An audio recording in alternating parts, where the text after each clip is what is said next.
핵심 5번째입니다. 단락비. 단락비하고 퍼센트 동기 임피던스는 거의 같은 레벨이에요. 단락비 굉장히 중요한 부분 중에 하나죠. 시험 문제는 필기 때는 그렇게 많이 나오진 않습니다만은 중요도로 보면 5번째니까 엄청나게 높은 거예요.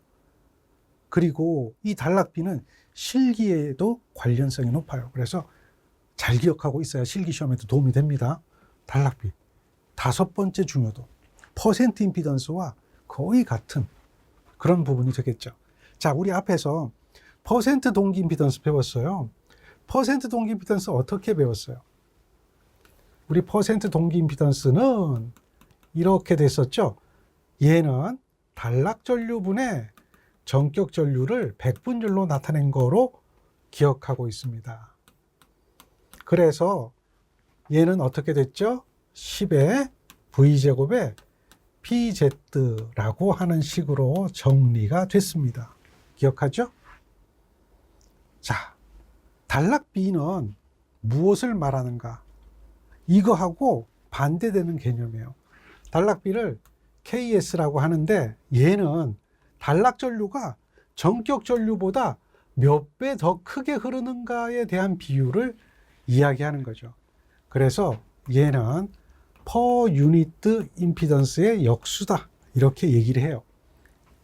다시 표현하면 퍼센트 Z의 역수다 이런 개념으로 단락비를 표현합니다. 자, 여기서 우리가 한번 살펴볼게. 단락비를 계산하는 이유는 결국 뭐하고 관련되냐면 단락 전류하고 관련이 된다는 얘기죠. 여기 단락 전류.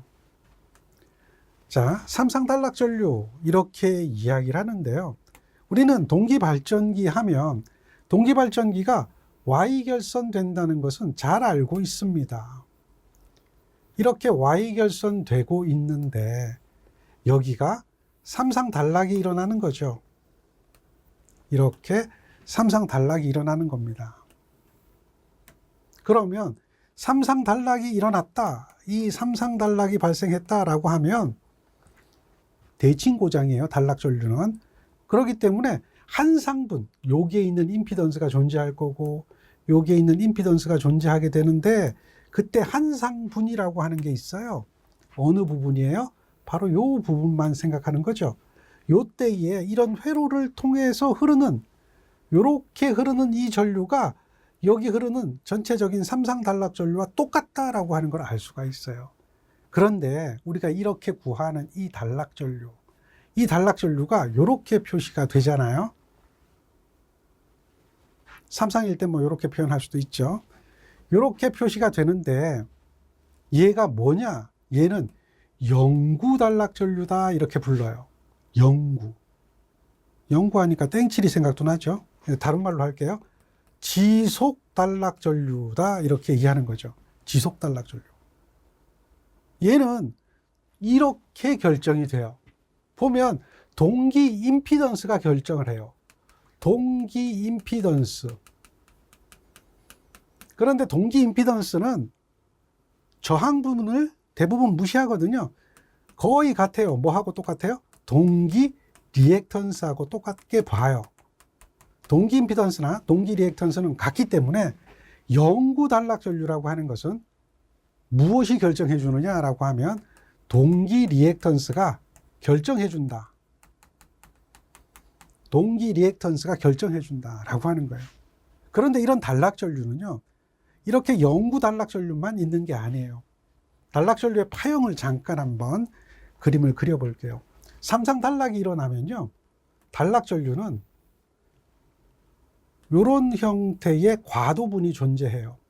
요거를 뭐라고 하냐면 직류분이 되겠죠. 과도 현상에 의한 직류분이 만들어져요.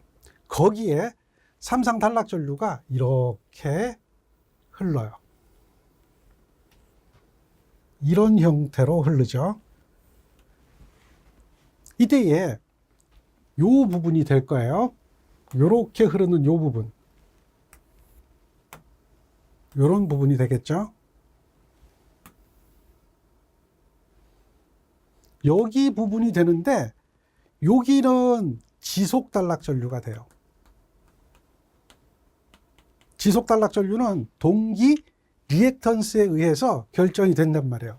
그런데 단락 전류는 처음에 단락이 딱 되는 순간에 이런 직류분, 이 직류분은 과도 현상 때문에 생기는 거거든요. 이런 과도 현상 때문에 직류분이 생기고 거기에 단락 전류가 얹어지기 때문에 요거보다 단락 전류가 처음은 크게 흘러요. 뭐 이거 계산해 보면 뭐 이런 정도가 된다라고 하는데요. 뭐 이런 건 하지 않아도 되는데 대략 뭐 이런 정도 더 크게 되는 거예요. 여기가 전류가 더 크게 흘러간다라고 하는 거죠. 이렇게 초기에 급격하게 흐르는 이런 단락 전류를 뭐라고 부르냐면 얘는 순간 단락 전류, 다른 말로 돌발 단락 전류 이렇게 얘기하는 거예요. 돌발 단락 전류. 이 돌발 단락 전류는 리액턴스가 작아지기 때문에 커지는 거죠.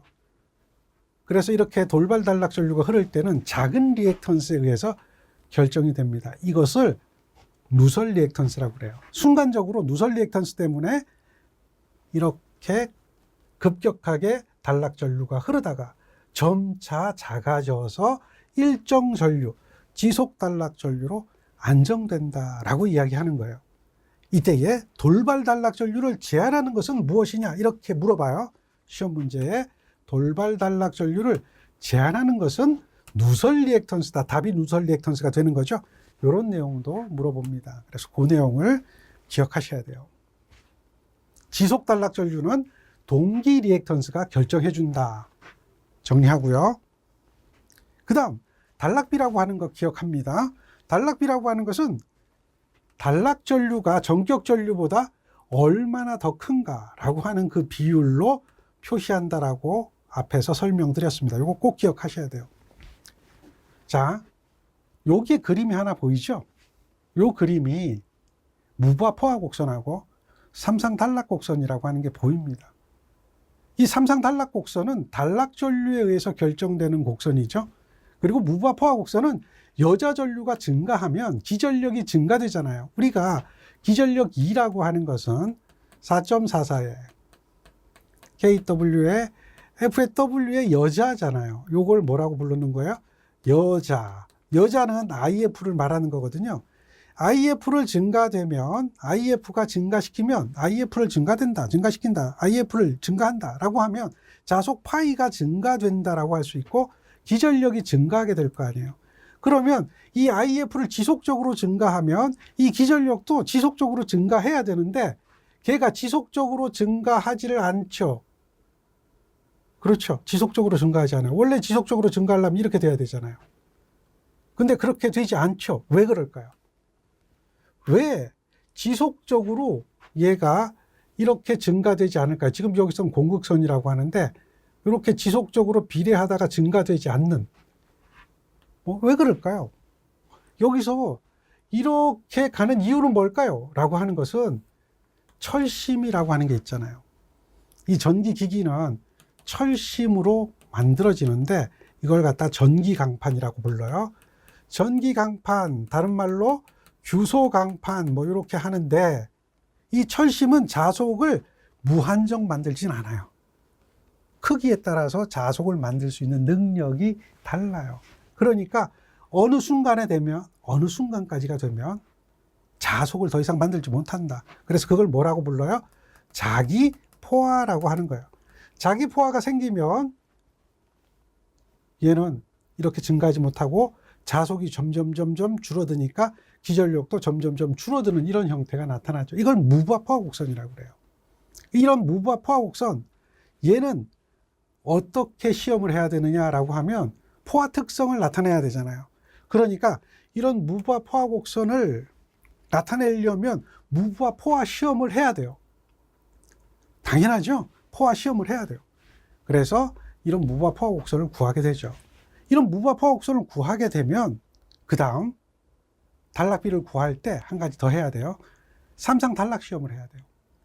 요거는 이제 삼상 단락 곡선인데 삼상 단락 시험은 삼상 단락 곡선을 그리는 시험이 되는데요. 얘는 어떤 거냐? 단락 전류를 계산했단 말이에요. 근데 단락 전류는 영구 단락 전류예요. 얘는 리액턴스 분해, 이거 XS라고 하죠. XS라고 하는 동기 리액턴스가 될 겁니다. 이거 분해, 이거거든요. 이렇게 되거든요. 그러면 요게 단락 전류인데 잘 보세요. 얘는 코일이에요, 코일. 코일이에요. 코일. 코일이란 얘기는 90도 늦은 전류가 되는 거죠. 이렇게 90도 늦은 전류가 흐르면 전기자 반작용이 감자작용이 생겨요.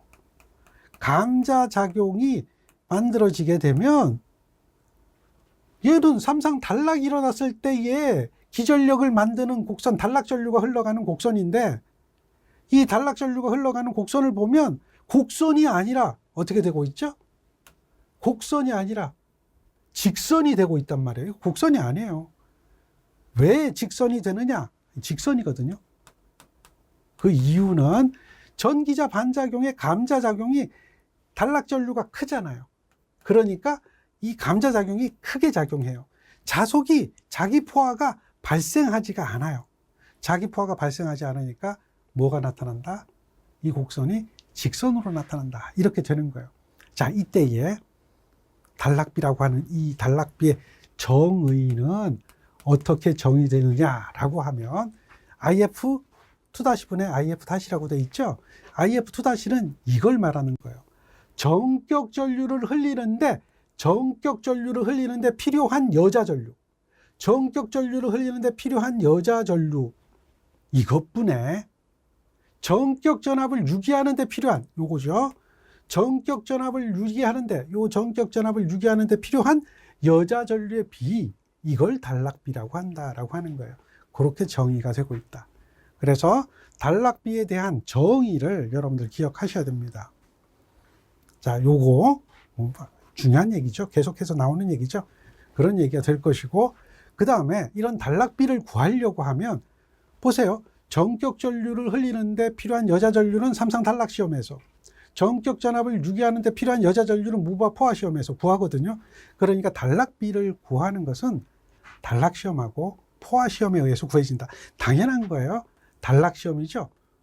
포화 시험이죠. 이런 거에 의해서 구해진다. 이렇게 기억하시면 돼요. 그리고 삼상 단락 곡선이 직선이 되는 이유, 이렇게 나오는데요. 얘는 감자작용이다.